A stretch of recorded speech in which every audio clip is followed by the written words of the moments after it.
Hello, and welcome to the Library Information Podcast from San Jose State University's iSchool, Information Gone Wild. I'm one of your three hosts, Paul Signorelli. And as for Nawar, another one of your hosts on this podcast, we discuss all things library and information sciences. Our guests actually come from traditional and non-traditional information organizations. We invite them to share insights and adventures from the field with us, along with what inspires them to do the work of the libraries. And I'm your third host, Maurice Coleman. Today, we're fortunate to have as our guest Paula S.W. Laurita, Command Librarian, U.S. Army Materiel Command Headquarters. Paula has been a librarian for over 25 years and is the Alabama chapter conciliar to ALA. While originally from Southern California, she earned her MLIS at the University of Alabama. So, having jumped in on Maurice, let me say, welcome, Paula. Great to have you on the show with us today. Thank you very much. I'm glad to be here.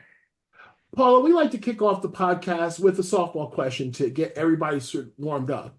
What brings you happiness? What brings me happiness? I would say cooking for friends and family brings me great happiness. Gathering people around a table and breaking bread together in the traditional phrase, and sharing those moments together. And I found that crosses all cultures, in that we all gather around that community table. And so by cooking and sharing that experience with others, it really brings me happiness. Paula, I love your answer. I think pretty much a lot of people actually gave me that answer when I asked them that question, like food bringing people together. But I want to jump in and start us with a conversation. And this question is really very dear to my heart because, as I mentioned to you before, both my boys started off in military schools. One was at West Point, one was at the Air Force Academy. And the first thing when we stepped the foot on both campuses as they were touring, before they made the decision, is of course, I went to both libraries. And at the time, even though I've been a librarian for years, I didn't really know much about military libraries. And I'm thinking a lot of our listeners aren't also familiar with libraries that serve the military. So maybe you can tell us a little bit about them in general, and the kind of librarians that work there. Yes, thank you. We have all different types of libraries in the military system. And when I talk about the armed forces, I'm talking about all the branches. I'm with the Army, but we have Air Force and Navy and Coast Guard and the National Defense University. So they cross all different areas in our armed forces. And you'll find just about every type of library, any type of library that you find in the civilian sector, you're going to find working with our armed forces, whether they're academic libraries, community, which is equivalent to our public libraries, and special science libraries, health libraries, law libraries. So it's not in very few cases are there odd libraries. I will say that they pretty much parallel what happens in the civilian world. So that's the similarities between them. What are the differences between military libraries, public libraries, and the other ones you've seen? Well, we serve a very specific group of people, and I'll use our community libraries, our MWR, Morale, Welfare, and Recreation Libraries as an example, because they are going to parallel the communities they serve. So if you are in a community that has a lot of families, the services are going to match that particular community. Whereas if you are a library that services mostly members of the armed forces that are stationed without their families, the collection is going to be different. The programs are going to be different because they're going to echo the needs of that particular community. And We do have some very special libraries, our Army Corps of Engineer libraries. We have technical libraries that work with specialized equipment. So if you are a veterans museum and you need a manual on a tank from the 1940s, we have specialized libraries that will help you keep those in good repair so that they're available for viewing, not for driving, for viewing to the public. So it varies based on the particular needs and missions of that library. And by mission, we talk about the services we provide. And of course, those needs are different depending on the library and where it's situated. You could have very vast different needs. Some a base in Alaska versus a base in Guam.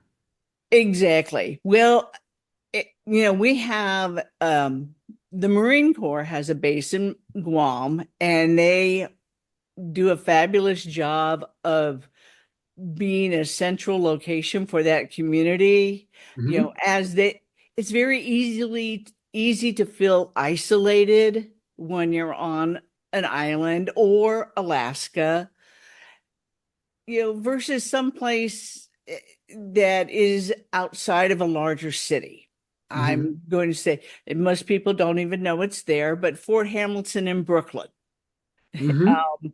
that's a different situation for those people than people stationed in Alaska or Guam or Honduras. We recently had a request from a joint installation in Honduras to start a new library.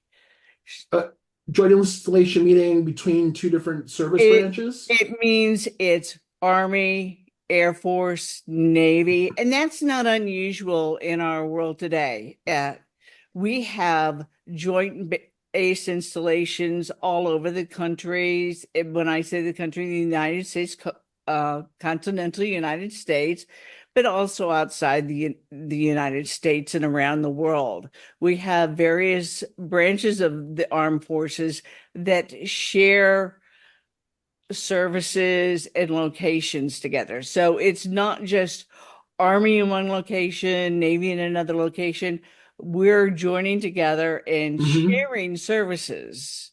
So it is, and that's exciting because it brings people together across the armed force branches that would not Mhm. necessarily connect in their workplace. What are some of the things that you enjoy most about working in service branch libraries? One of the great things that we do is we are the touchstone for the communities to gather. For example, at Fort Leonard Wood, Missouri, there are a lot of international students that come and stay for training at that installation. And Mhm. so this is a place that they gather and they make connections with the rest of the community rather than being in isolation. So it breaks down all those barriers that we have. Our academic libraries serve, particular needs, whether they're Mhm. on a long course of study or a very short course of study. It depends on who they are and what they need. So unlike a regular academic library where you would have people there, say for 4 years, you Mhm. might only have people there for 9 months. So it differs in that situation. Thank you, Paula. I also have I'm really curious about how you got to where you are as a command librarian. You have a fancy title. I understand you're a veteran, your husband is a veteran, your two kids are veterans, but you've been also a librarian for 25 years. So how did you actually get to think about librarianship and being a library after being a veteran? Well, I'm going to confess that I am one of those librarians that always wanted to be a librarian. As a child, as a teenager, it was my dream to be a librarian. In fact, when I enlisted in the Army, my job selection was going to be film library specialist. Unfortunately, the Army transferred those positions to civilian employees, so I wasn't able to take that position. But so it's always been my goal. And when I, left the Army and was pursuing my education, it was always with that goal in sight. And as you mentioned, my husband is a veteran and both my sons are veterans. And so the use of the libraries is near and dear to me. When we were stationed in Italy, for example, I volunteered at the community library there to serve the needs of not only the families, but the soldiers and the civilians that support the armed forces and what we do. So when I left for Italy for my husband's retirement assignment, I was going to go to Queens College in New York. And I found out I was pregnant with my youngest son. So life throws us curveballs. And then after a few years, we moved to Alabama, and we live in northern Alabama. And I'm very fortunate. My husband knew this was my dream. And one of the things he did is he gathered all the information that I needed to apply for library school at the University of Alabama. We arrived and he presented all the information to me so that I could go ahead and get my library degree. So I've been very fortunate. In many ways, I've gotten to start libraries, which is a great situation. I started a school library. When I moved to public library world, we raised funds to renovate a supermarket into a new public library. And then I went to be a contractor for a NASA library, which was great for me because it got me back in touch with research and supporting people. And that was so exciting. And then I had this opportunity to become the command librarian. And the easiest way to explain that to people is to think of it as a state library position, a librarian who was in charge of a system of libraries. In my situation, I have about 67 libraries, both community and technical libraries that are located in the United States and around the world. And one of the things I do is I help support them in their needs. How can we provide for them, support them? And we all know how things are, that often people, it doesn't matter if it's a federal officials, local elected officials, leaders in the military. Sometimes they don't understand the importance of libraries. So one of the things that I get to do is I get to help promote our libraries to not only our people, but our leadership, and help garner the support that they need so that we can continue to do a great job in providing services. And whether that's technical or community. And so that's a long explanation of how I got here, but I am so happy in many ways to be back with my Armed Forces family. And I will say that one of the great things is how well we all work together across the branches, whether it's Air Force or Marines or Navy or Army. We aren't in competition with each other. We work together and we support each other. so that we can better serve the people that are walking through those doors. And I so appreciate your stories about your, hearing from people who have used our libraries. And thank you for that. Thank you for sharing that. And by the way, you're one of very, very few people that knew from the get-go that they wanted to be a librarian. I myself and many others on this call and many other people that we interviewed that did not know that they wanted to be a librarian. They were looking for the profession. So thank you for sharing that story. Well, thank you. It's wonderful to be able to have that passion and be able to live that passion. And so it's very few people get to reach for their dream and achieve it. So I can't say more than I am very, very fortunate to be able to do that. And so I want to give back to people and help them grow in the library field and help to serve the people who walk through our doors in no matter what type of library that they happen to be working in. Paul, if a student were thinking about a career in serving the military as a librarian, what would you suggest they do to prepare? Okay. The first place you need to look is there's this website called USA Jobs and usajobs.gov. And if you put in librarian, you'll find lots of services. And it doesn't just address the armed forces, it provides announcements about library jobs in all different types of federal agencies. It could be the Library of Congress, it could be the Department of Agriculture.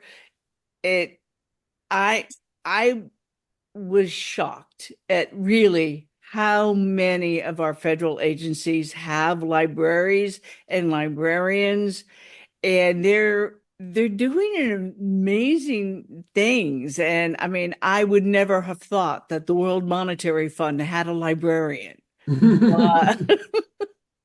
But they do. So if you go to USA Jobs, and you can create an account and set an alert for announcements. And one of the things that will come is great is you can also set it by location. So if you're looking for that overseas adventure, you can look outside the United States and see what's coming up.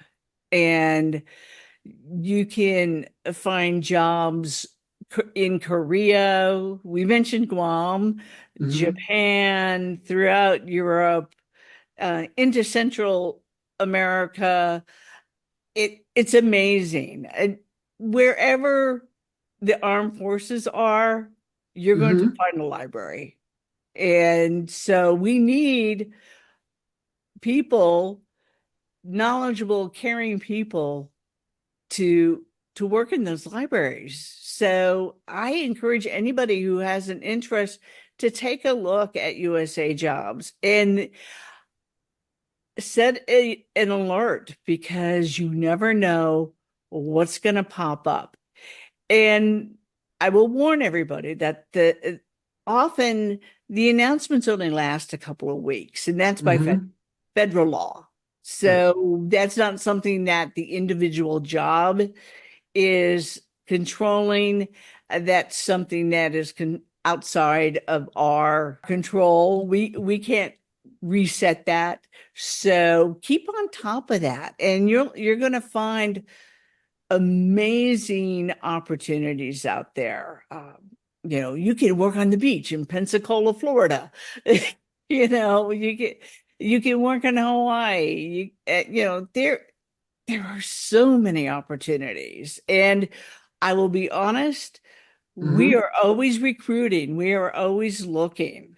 And that if you are willing to move, and I know that not everybody has that opportunity, but if you do, you can often find a position. It's also encouraging for people that worry about not being able to find jobs in a tight market. I want to return to something you've said, and it's been clear through all your conversation, the global nature of the work you do and the community you serve. For students who are a large part of our audience, and they're thinking about how to keep their chops up after they get their degree and they get out in library land, what sort of opportunities they have that sort of parallel what we have in public libraries, like the American Library Association, California Library Association? Do you have association groups and meetings that draw you all together where you can share information? We do. We actually have an organization that's part of RUSA, which is the Reference Users and Services Association of the American Library Association. And one of the interest groups is BAFLIG. I know that's a lunky acronym, but it is the Federal Librarians Interest Group. And we have meetings that we gather at conferences together, which is a great opportunity to meet people and learn about the different types of opportunities. In San Diego, I met a couple of librarians that run the library on the Midway battleship. I never would have thought that there was a library on the Midway battleship. Wow. But there is. And so there's monthly talks that we can get together. So you can look at FAFLIG, FAFLIG, and get connected with other librarians that are working in federal systems, and they will help you. We love to help each other. We're librarians. We love to give. So we love to share knowledge and information, and we are always looking to open the doors for people, especially in the different fields of federal librarianship. You could be working in a health library. You could be working in a law library. You could be working in a science library. So you could even find things that go along with your personal interests. And I think that's amazing. That is not, it surpasses our basic understandings. A lot of times in library world, we tend to think of public, academic, school, and we forget all the different types of libraries that are out there that exist to serve people. Paul, I have to say your passion towards libraries and specifically military libraries and federal libraries comes across really refreshing. It's something that I didn't expect. I mean, I knew you were so good at your job, but the passion that you're sharing with us is really incredible. One of the questions that I really want to ask you today is the kind of challenges that you face. I mean, all of us in the library world, especially in the age of AI, technology, funding. I mean, libraries have always faced some sort of a challenge. And your challenges are probably different than, academic public school librarians. Can you share with us some challenges that you as a military librarian face that are different than just non-military libraries? Well, one of the challenges that we face, of course, is funding. Every library faces funding challenges because I am very, very fortunate that I have a leadership at the Army Materiel Command that are very supportive of libraries, and they want us to succeed, which is such a refreshing change from some places I've been. But funding is always a challenge because too often, people think that's the easiest place to save money because who uses libraries anymore? Everybody uses libraries. And I always say that we're not in the book business. We're not a warehouse for books. Libraries are in the information business. And whether that information was from a clay tablet, a parchment scroll, in a traditional book, an ebook, or even now learning how to use AI in a productive manner, we're all about the information. So many of the challenges are the same that we undergo. I will say we don't have quite the same problems that some communities have with book challenges and book bans. And I'm going to say one of those reasons is because we have the DoD standards, the Department of Defense standards that govern how libraries are to be run. And we also, in my case, we have the Army regulations, and all the branches have similar regulations. And we are very much stand for intellectual freedom.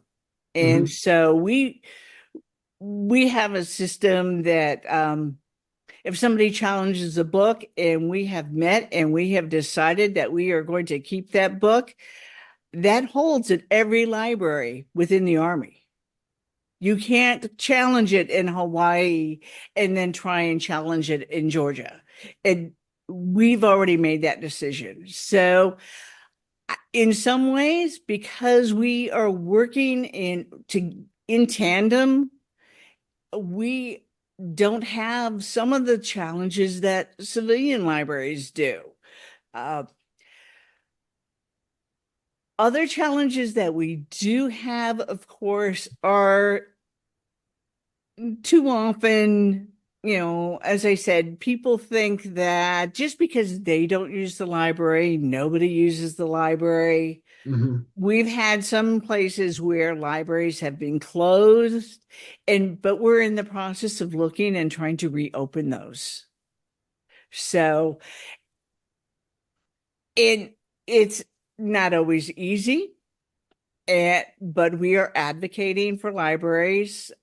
I have the privilege of chairing the Army Library Advocacy Group, excuse me, and that's one of the reasons why Military Libraries Week came about, is because I tell people, I said, you cannot advocate unless you're also marketing. Because if people don't know that you exist and what you do, how do you advocate? They have to know that we're busy and we're part of their lives. Paul, can you tell us a little bit more about Military Libraries Week and its connection with Veterans Day? Yes, we select last year. We started with Army Libraries Week, and then we had all the different branches of the armed forces say, "Oh, this is a great idea. We want to be part of this." And as I said, I chair the advocacy working group for Army libraries. So anytime somebody said that, I said, "Great, you get to be on our working group." So we created the Military Libraries Week, and we kept it the week that encompasses Veterans Day in November. And one of the reasons for that is that once you leave the military, we don't leave you. We have many, many veterans that still use military libraries in their resources.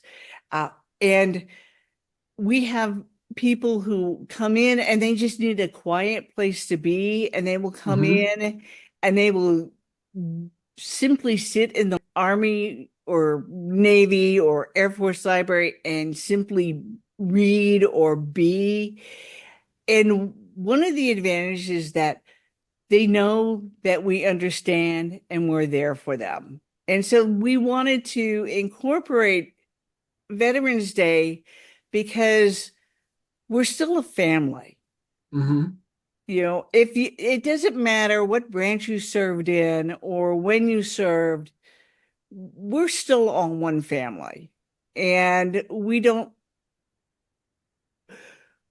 want people to forget that, and we just love I'm going to say this. Thank you for mentioning my passion, because I am passionate about libraries. But I'm passionate about them not to provide me a job, but to provide a service. Whether no matter where or to whom, um, that that's what it's about. It's about providing services, and that includes our veterans and all the things that they've experienced in their lives. And we want to still be that connection for them. You were nice enough to share with us some information about Military Library Week before we started the interview today. And one of the themes I saw in there for this year's events are leaders or readers. What special activities have you put into Military Week around leaders or readers? And how does that tie into what you do all year round with the individuals in the military and their families that you serve? One of the things that we do is we work with the leaders in the various armed forces, because they will create reading lists on leadership and how to become a great leader. Because people will say, oh, leaders are born, they're not made. That's not true. You have to work at it. And believe it or not, I used to be a very shy person, and I had to work on that. So we work with the leaders of the various armed forces and help promote their leadership reading lists. But it goes to the heart, the quote from Harry Truman, that not all readers are leaders, but all leaders are readers.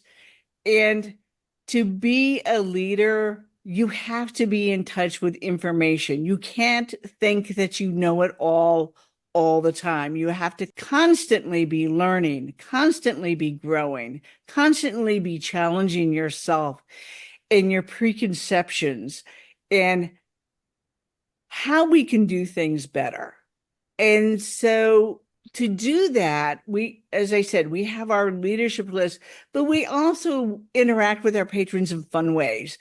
I love the fact that the U.S. Army Corps of Engineer Library in Portland, last year they did a trivia contest, and they had stickers that they handed out to people.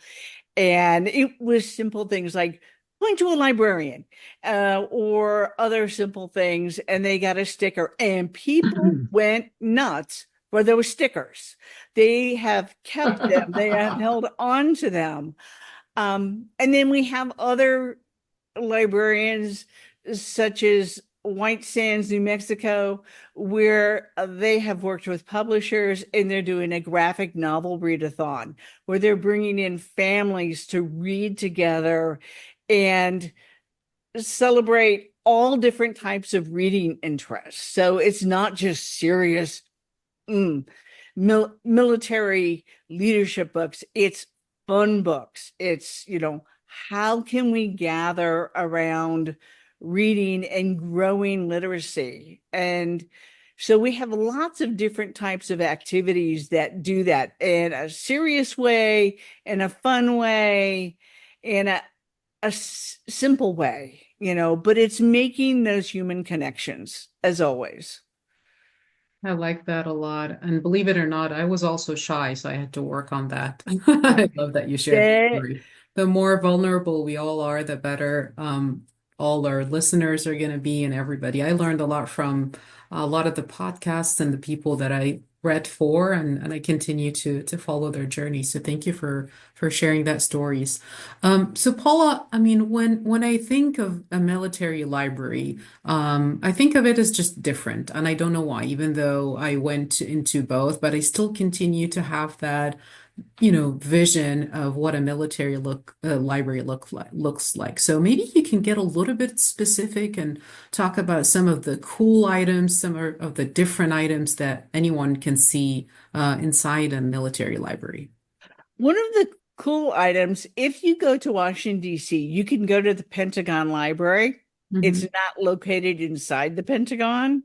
So anybody can go visit the Pentagon Library, and you can see great historical documents about the birth of our nation.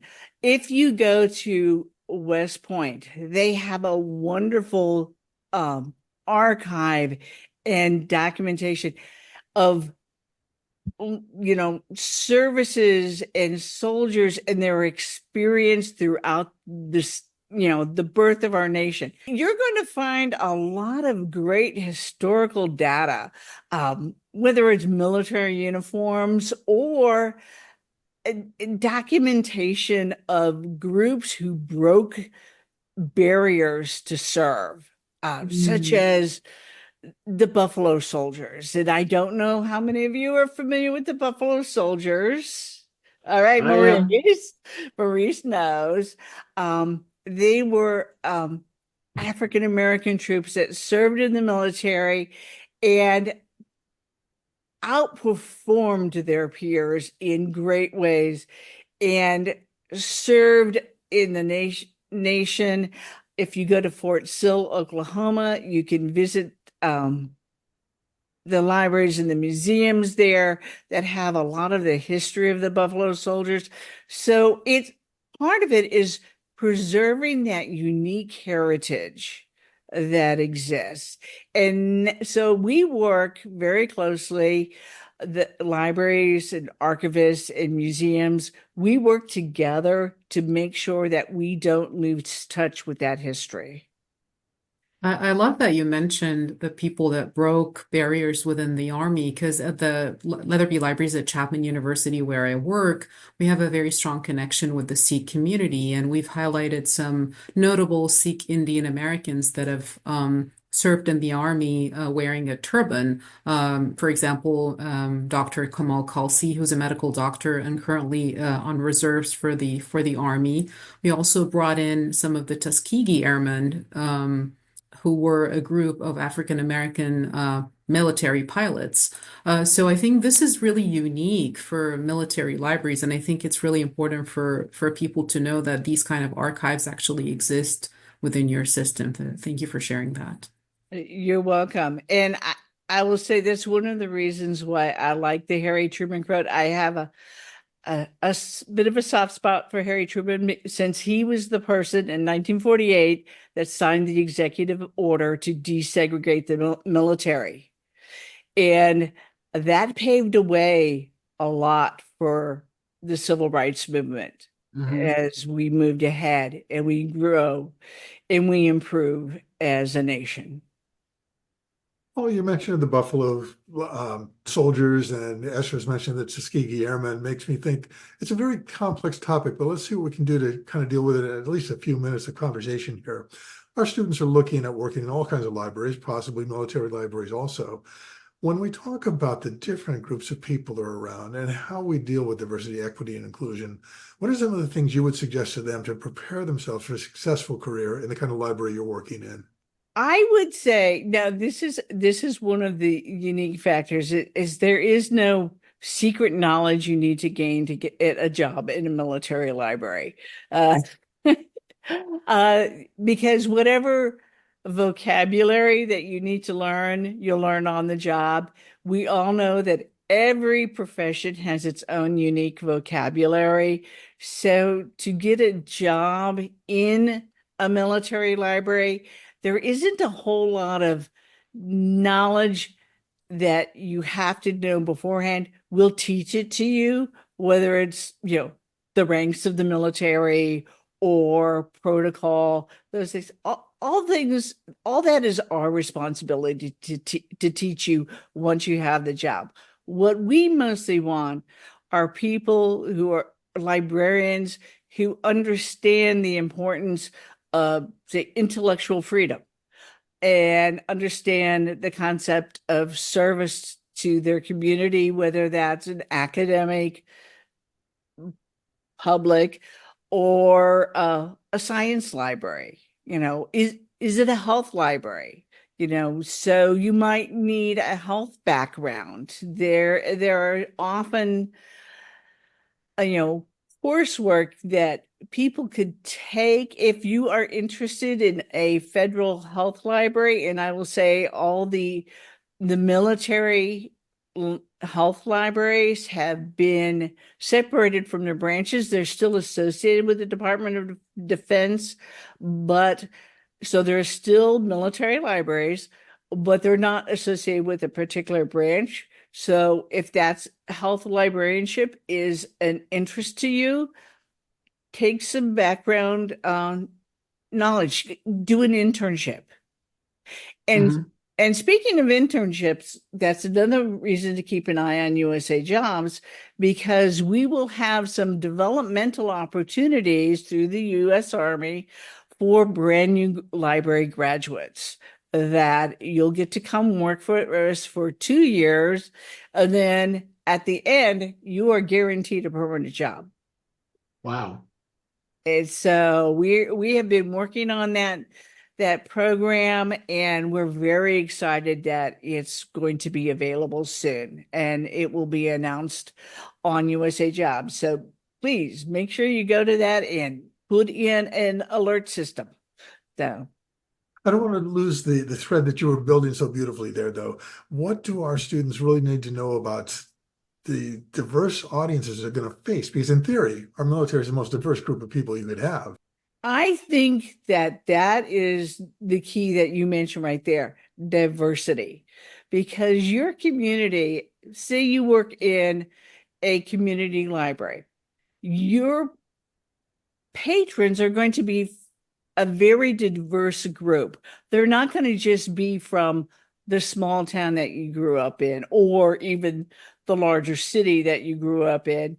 And as I often say, larger cities are often sort of villages that are tucked together, and many times people don't get beyond their little village. So you're going to encounter people that have grown up all over the place and are now coming together in that location. So you're going to meet a diverse group of people that have a diverse experience with libraries, because unfortunately, in many countries, they don't have a library systems as we do in the United States. The concept of a public library isn't necessarily something that they grew up with. So it's introducing people that this is available to them. And of course, families. There's going to be a lot of young families, a lot of people that with young children, so that you need to help connect with them, because for the first time, they're living away from home and they don't have a family structure nearby. So it becomes a family support system. So to follow up on that, Paula, our colleague Patrick Sweeney from Every Library wrote a piece on Medium about how public libraries help military families face challenges and thrive. What specific things do you all do in military libraries to help those families face their challenges and thrive? I keep using the word connections, but it's done through the unique programming through each library. You're going to find a maker space. You're going to find story times. You're going to find book clubs. You're going to find the opportunities to offer programs. Our summer reading programs are really wonderful, and not just for children. I love the fact that our armed forces summer reading programs are for all ages. And adults can connect and participate as well. And I know I keep saying the word connect and it sounds redundant, but it really is about that connection. And so for your students, it's, getting beyond the stereotype that we're going to be in a nice, quiet environment, or that Hmm. a military library is going to be rigid. It's not. It's going to be a vibrant place. And that vibrancy is going to go beyond a community library. It's going to be an academic library. It's going to be a law library. It's going to be across the board, and how we serve the need in the moment. And often they're very time sensitive needs. If you're dealing with the Army Corps of Engineers and they're building a bridge, they need that information. They can't they can't wait. We need to provide it right away. So sometimes we work under time sensitive restrictions. So that's one of the things. And I really love everybody at every library because they do a great job of reaching out and building community support for libraries. So my hat's off to them. And often it's done with in a very difficult situations. Paul, as a quick follow-up, you mentioned several different things that people can see at various libraries. If I'm a member of the civilian corps, as it were, I'm a civilian. Correct. What's how do I access them? Can I access them? Or how can I access these various things at Fort Sill, Fort Hamilton, or anywhere else? It's going to vary because some of them, I know you're shocked, some of them are dictated by budget. So we will have criteria based upon if you're a civilian that works for the military, you can go and use the physical library. You may not be able to access all the e-resources. And we do have a very vibrant, 365 online library system. But because of budget constraints, we've had to restrict access to everything. And I won't go into it, but then some of the things are still open. So if you have, especially if you have a DoD ID number, those of you who have that, you know what I'm talking about. So, but it's not everything is always open to all civilians, but certain things are, such as the Pentagon Library is open to civilians. So it's going to vary based on the type of library, the security involved. It's very specific to the need to know. So we are supportive in there, but the door isn't always wide open because that's we want to be good stewards of knowledge. And this is understandable, Paul. I mean, we don't want confidential information to be out. That's really why libraries exist, and specifically archives and things that have to stay behind, closed doors. I'm not a special collections and archives librarian, but I work closely with our archivist, and she keeps reminding me and explaining to me, copyright issues and confidentiality issues. And I so appreciate this kind of work. And speaking of special collections and archives, and also the stories that we all continue to share as librarians, at Chapman, we started in 2013 as a result of big donation of 100,000 war letters, an archive called the Center for the American War Letters Archive, which is housed at Chapman University. Right now, we're up to almost 250,000 letters from pretty much all the American conflicts. And I got educated about the stories of all those soldiers. I mean, we have letters that go back into the Revolutionary War, all the way to also emails, and we're trying to get into sound bites and Skype calls. And it is so important to continue to archive those manuscripts. And we have this extensive manuscripts collection that was recently also used in an Apple documentary, and another documentary coming up also in November celebrating Veterans Day. So how do you, as the command librarian, preserve those stories? Do you have a specific archive? Do you work with archives across the country to preserve the stories of soldiers and servicemen that go into war, or things of that sort? I don't do that work myself, but that is the work of a lot of great librarians that are located in those more specialized libraries and archives. And I've mentioned West Point. It might be West Point, it might be Annapolis, it might be the Coast Guard Academy. And one of the things that they do is they maintain those collections, those specialized collections. Some of them are open to the public, some of them are not. Or there may be photocopies of the materials available. And if it is not confidential and you'd like access, you can always reach out to them. And if you want to reach out to me, I can connect you to the person that would be of assistance as well. So Paul, as we start to wrap this down before we get a little bit personal and end this on a light note, what's one thing that you hope that students and our peers in the information field will take away from this conversation? I think what the biggest takeaway is that we aren't scary. We're all part of the greater library family.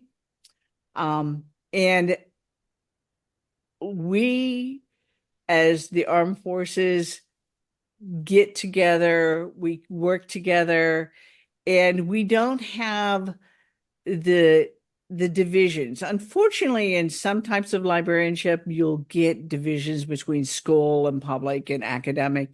And one of the advantages that we have is that we don't have those divisions. We work together quite closely and quite well. And we know that we are serving a very special community, whether it's the service members or their families or the civilians who support them. So we're aware of that, and we're aware of the unique challenges they face.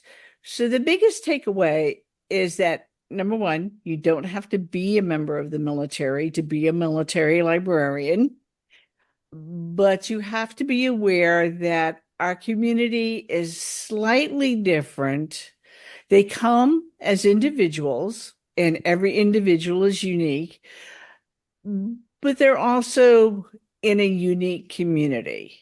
They may be stationed in Hawaii, or they may be stationed in Panama. They may be stationed in Poland. So the challenges they face are unique. And to be a military librarian, you have to have a sense of adventure and flexibility, because not everything is going to be just as it was in the library that you grew up with or the library you went to university at. It's going to be something that meets the particular need of that community. But it can be a fabulous adventure. So to wrap us up today, Paul, to begin to wrap up, what do you do to maintain your health and wellness?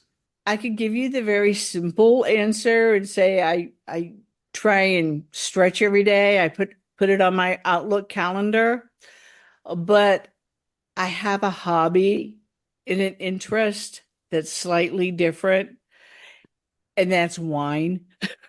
I am studying to be a wine judge. Wow.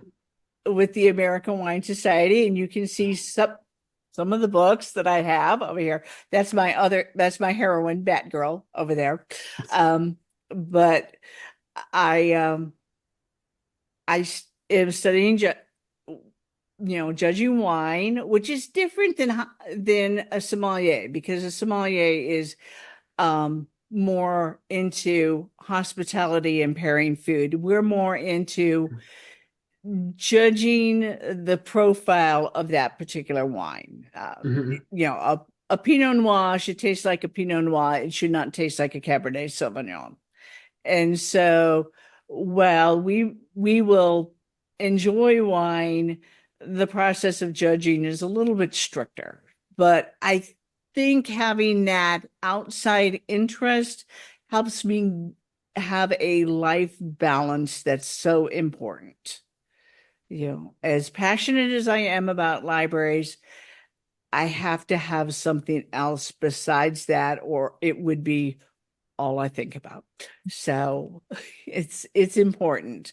And I suggest that for everybody. Have something else that you're interested in, that you're Mhm. passionate about. And it will help give you that work-life balance. Yeah, and thank you for sharing that, Paula, because I think in this show, and all of us here as co-hosts agree that you are way more than your job and or your role in your home, whether you have a family or not, or your, partnership. You have to define yourself outside of your work role to be able to actually go back excited and be passionate in the way that you were explaining. So I want to really thank you on behalf of myself and I know Paul and Maurice. I really enjoyed every bit of this and I learned so much. And I'm going to go back and brag to my two boys and tell them that I became friends with the command librarian for the military. Thank you so much for being with us today. You will want to know that you can follow her on Facebook, Paula S.W. Laurita, on X or Twitter, if we're still in the old days here, under the same name, Paula Laurita. And let's see, there was one other one. We've got X, LinkedIn also, again, under her own name. So stay tuned to that for follow-ups with her if you want to stay in touch with her. And obviously with our podcast, we're hoping that you're finding it on YouTube through the San Jose State University iSchool. I'm going to turn it back to Maurice. And again, thank you, Paula. Thank you, everybody, for being part of this with us. And I'm Thank gonna triple down on the thank you very much. Thank you, Paula, for being such a wonderful guest. Thank you for watching and listening to us. And we'll be back next month with another episode of the Information Gone Wild podcast, where we discuss all things library and information science. And please remember to subscribe to our YouTube channel to make sure you don't miss the next one. Just search for, using the @ symbol, Info Gone Wild. Thanks for joining us and have a great day. Bye-bye.